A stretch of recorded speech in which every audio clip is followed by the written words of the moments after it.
heart, you know, because there have been so many things that had happened over the last, good grief, we met back in 72, in 69. 69. November of 69 is when Rick and I met. That's a long time. That's 24 years.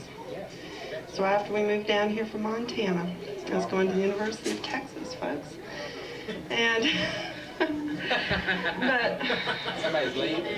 but where it really started for me was living in Montana. I was raised in a religious environment, and I grew up in the Presbyterian church, and I was told, well, you belong to the Presbyterian church, you're a Christian. You grew up in the church, and you went through communicants class, and you joined the church, by gosh, you're a Christian, you'll never go to hell. And I knew I was going to hell if something happened to me, because I knew something was wrong inside of me. And I did all the religious things. I went to church, I went to communicants class, you name it. Trying to get God's approbation, trying to be good enough for God. I didn't realize then that was what I was trying to do, but I was trying to do what I thought God wanted me to do, so I would go to heaven. Really didn't think that much about hell, but there's always this niggling thought in the back of my mind. I knew something was really deadly serious between me and the Lord, and I couldn't quite put my finger on it. And I didn't know who to talk to, because I never heard the gospel in the church. I heard Bible stories, and I heard about Jesus, he lived, he died, he rose on the third day. And I didn't have any problem believing it intellectually, but I still knew something was real seriously wrong, and I just didn't know how to express it or who to talk to. And so my grandmother had given me a Bible after I went through communicants class and said, this will give you comfort. Well, it really didn't, because every time I opened it up and started reading, it said I was a sinner and I was going to hell. And that really wasn't a whole lot of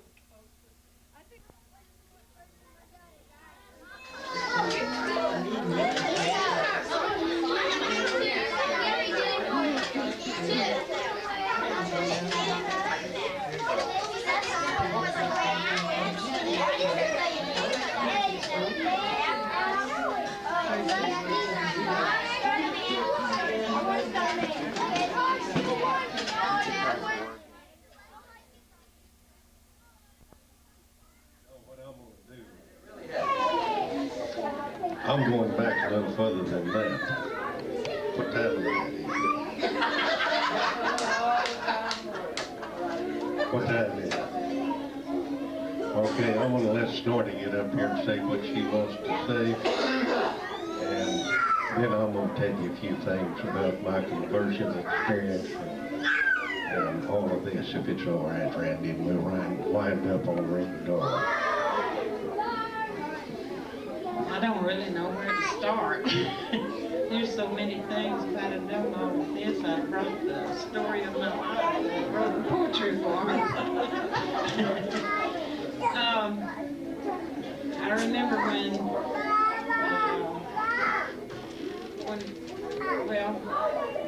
Rick was at that revival, I guess, is around.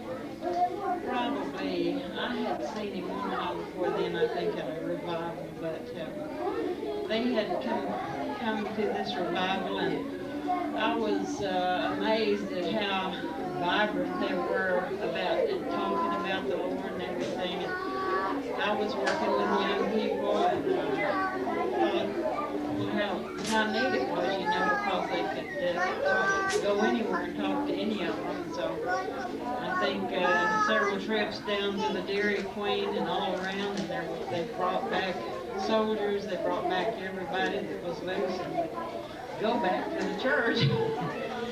And it was really neat, because some of them that they brought back to the church got saved. And so last year I got a Christmas card from one of them, and he's in California. And he's always, every now and then he'll come back to Belton, and he'll come visit us, and he'll go visit Miss Tyndall, and he'll go visit some of the other people. But he always asks about Darla and Rick and how they're doing and everything. But I thought it was really neat that Ricky had such a good personality, you know. And of course, he stayed at my house that week, and we enjoyed him and everything, so he got to know Darla. He got to know us, and we liked him a lot. And so,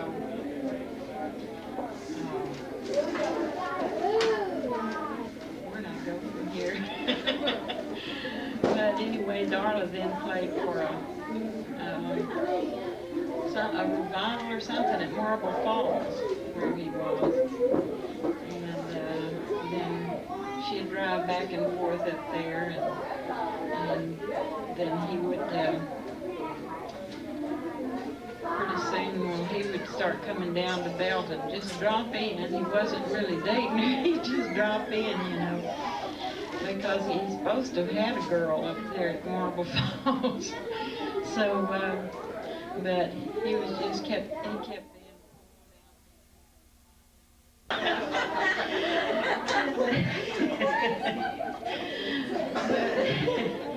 Then I think they really finally realized that they really liked each other. Mama, Darla, come to me and she said, "Mama, I think I'm in love with him." I said, "Well, go after him."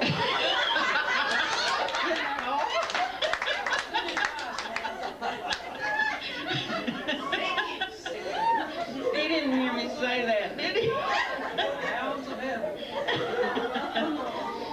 Well, she had my approval, you know. But anyway, that was. But we've enjoyed the whole time together and the relationships that we've had. Darla and I used to go to church in different places, you know, and people would see us pass by, and a lot of times I'd see Darla going down the road, you know, and she would look like she was talking to somebody, and I said, "Well, who were you talking to?" And she said, "Oh, I was talking to the Lord, I was praying." And so she and I both got to where every time we'd go somewhere, you know, to church on Wednesday night or whatever, we'd talk to the Lord all the way there and back. And people would see us working our mouth and wonder what was wrong with us. But we enjoyed that, and the Lord blessed us. But we've had a real good life there in Belton. When I was writing my book, well, I was talking about going to the Texas Centennial in 1936, and I was talking to Red about it, and I was talking about the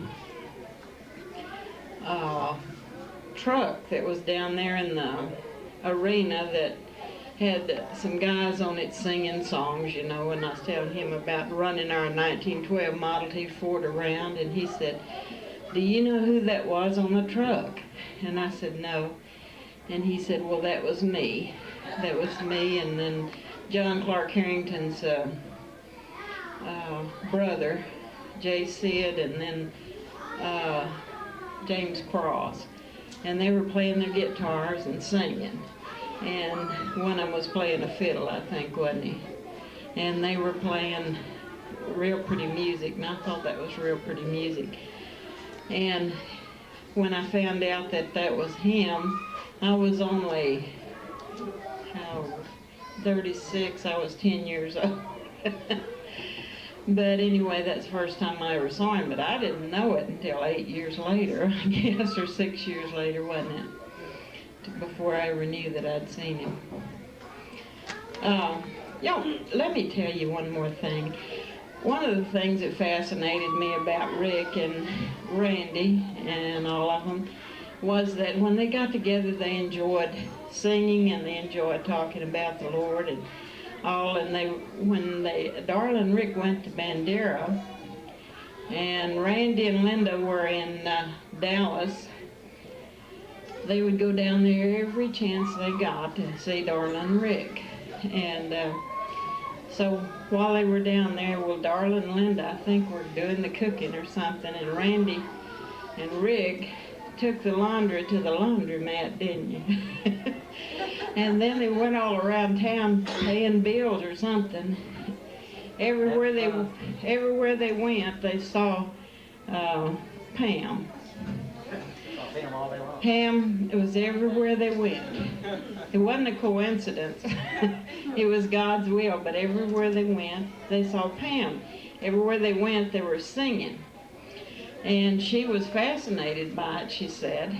And so she just kept watching them, and in every place she went, here was these two guys, and they were singing Christian songs, you know, which you couldn't understand. You sang Bringing in the Sheets at the laundry.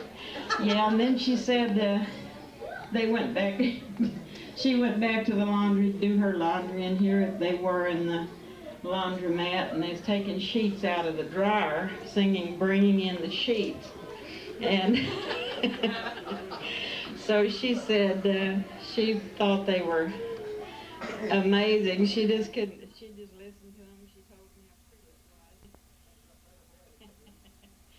it was. Oh, I guess there was brushes and all kinds of stuff under the sheets.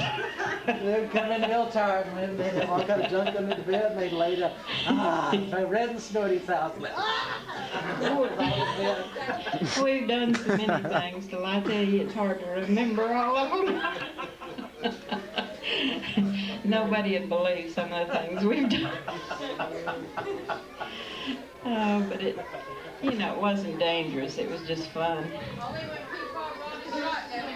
Oh, let me tell you something.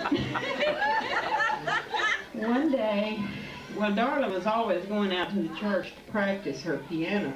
In the first place, it was quieter out there. At least it was until these young people found out she was out there practicing. Then they'd come out there, and I think every little old boy in church thought she was just it. And they just, all of them, I guess, imagined themselves being in love with her. But she was coming home, and she had this car, and those kids all wanted to come home with her, and she said she didn't want them to come home. She had to study, so she said, well, you better not go over to my house, that I've got a mean daddy. And they didn't understand really and they didn't really believe her. So they ran out and got in her car, and when she got home, well, on the way home, she prepared them by telling them, well, my daddy has a shotgun, and said he'll shoot you if you come to my house. And when they got to the house, well, she parked her car, and in the meantime, Alan had borrowed a shotgun from his uncle, and he hadn't taken it home, so Red thought, well, it's time to take that shotgun home, so he walks out on the porch, shotgun in his hands. Darla drove up, the doors opened, and those guys saw Red stand there, that shotgun. Some of them hit the ground, some of them went behind the car, some of them went to the floorboard. Oh, that was perfect timing. Oh, and Darla was laughing. And she laughed and she laughed. And Red's standing there thinking, what is she laughing about? And what's wrong with those guys? Oh. But then they soon found out that The last verse of the song. And I'll never forget the name of the song that they were singing, Randy. It is Almost Persuaded was the name of the song. And when they got down where it says harvest time is past, I stepped out and walked the aisle. And Jesus saved me. And it's lasted. It took effect. And I'm here to say that if Jesus could save anyone like me, he can save anyone, because I was a real stinker.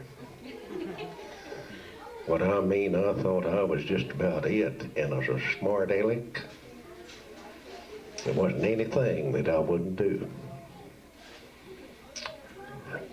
But Jesus come into my life, and my life has been different, Rick, ever since. I went to church to meet the girls, to get a date with them. I did too, Red. I got here good. There's no other place to go, so we'd have a revival meeting, and I'd go to church. I guess that's what girls come for. Anyway, that's where I met Snorty. And here we are 50 years later. We fell in love. I went to the Army, come home on a furlough. We got married. In the first 2 years we was married, we got to live together 7 days. I was overseas. I was one of 5 out of 195 people that come through and come back home. There's 195 in our company, and I was one of 5 that made it all the way through. Now, I'm here to tell you, that was an act of God, Rick. That's enough to make anyone believe in the Lord Jesus Christ. One instance that happened, I'm going to tell you about this and then I'll go on. I took a squad of 17 people out one night, way out in ahead of the infantry, ahead of the front lines, to take out a minefield. You see, our job was to speed the advance of the rest of the Army. We were the first up and the last back. We speed the advance of the rest of the Army and covered all retreats. 2 of us made it back that night. The next morning, a Japanese sniper got the other one. I fell on the ground and I says, "Oh Lord, if you will take me through this, take me home, I'll do anything that you want me to do." Well, he did. I was bargaining with the Lord, see? You don't bargain with the Lord, but I was bargaining with him. If you'll do this, I'll do that. Well, he brought me home. Well, I didn't keep my end of it up. I went wild. What I mean, the Army had tore me all to pieces, and when I come home, I won't go into everything. I was a nervous wreck, weighed 145 pounds, where it weighed 190 when I went in the Army. I gained 15 pounds in the first 2 weeks, wasn't it? I was home. But I was tore up bad, and it took me for years to get over this. And actually, I never did really get over it. I don't guess have until today. But the Lord will give you grace to go through anything. I come home one day and I couldn't hardly hit the front door without falling down. When I woke up, Snorty was gone. When she come back, or I may have went after her, I don't remember, but she says, "Now, listen." Snorty wasn't a Christian at that time. She says, "I was never used to anything like this. My daddy and my brothers didn't do it. And I was never used to it," and says, "It's either that or me." I decided I wanted Snorty more than I wanted that. So that stopped all of that. Then we started raising a family. Old Galen. I started for the kingdom, since my life he controls, since I gave my heart to Jesus, the longer I serve him, the sweeter he grows. The longer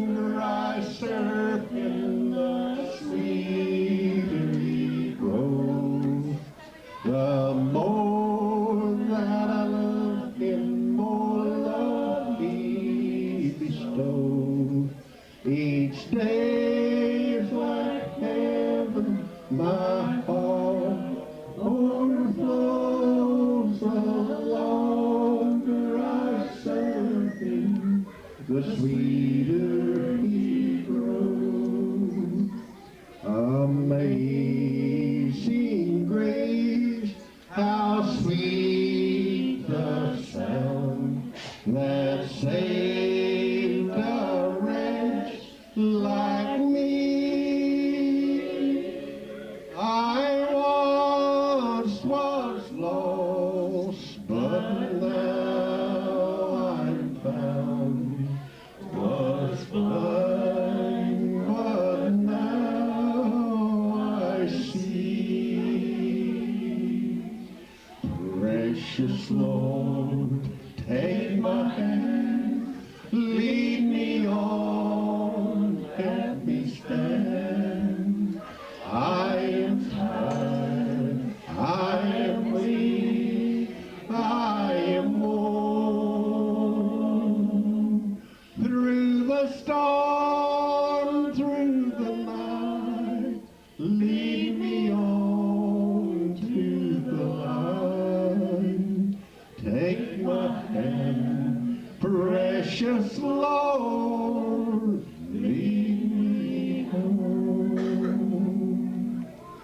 And the longer I serve Him, the sweeter He grows.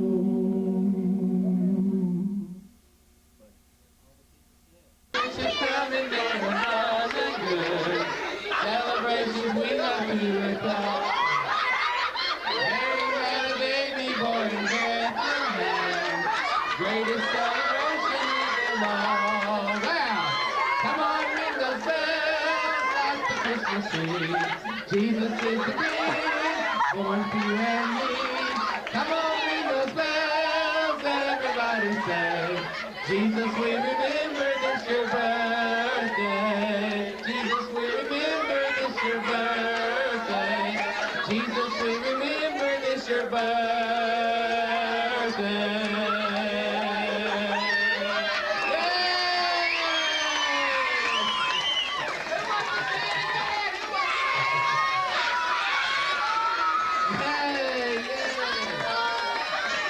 Do Lord, oh do Lord, you do remember me. Do Lord, oh do Lord, you do remember me. Hallelujah. Do Lord, oh do Lord.